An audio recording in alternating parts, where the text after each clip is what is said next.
Hey everyone, Erica with a K here. Today's video is going to be a more dramatic color pop. It's not color pop the brand, like a pop of color look. So we're going to start off with the usual concealer on the lid. We're going to pat it down with the Beauty Blender, and we're going to use a transitional color on top of that, basically to set down the concealer. I know I repeat myself a lot, but I want to make sure that I'm super thorough in what I'm saying so you guys know how to do this at home by yourself.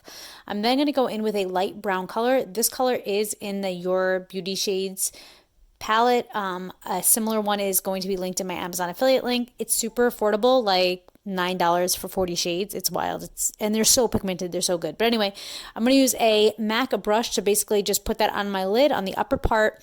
And then I'm going to use my finger for a majority of the rest of this. So I'm going to go in with a matte yellow, which is also in that palette. And I'm going to use my finger to pick up the color. I'm going to put that on my lid. Then I'm going to do that again and again and again, and we're going to keep on building that color up.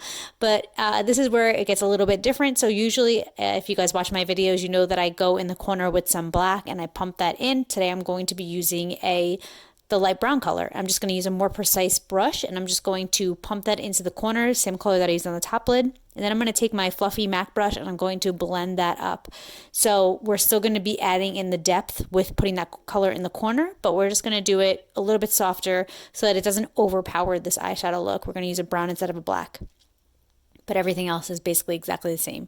So we're going to do the rest of our face. I didn't put any eyeliner on top because I really wanted my eyelashes to pop, which they most definitely do.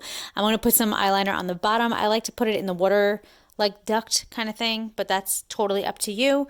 Again, do the whole face. I've done this in like a million videos, so I'm trying not to bore you guys. I'm just trying to do like more color combinations. Madly matte lip color, and it's a brown, and I just love the way it pulled this whole look together. So I hope you guys like this video. Thank you so much for watching. Thank you for your love and support. Please let me know what kind of videos you guys want to see going forward, because I don't know what you guys want to see. And I love you guys, and I'll talk to you guys later. Bye.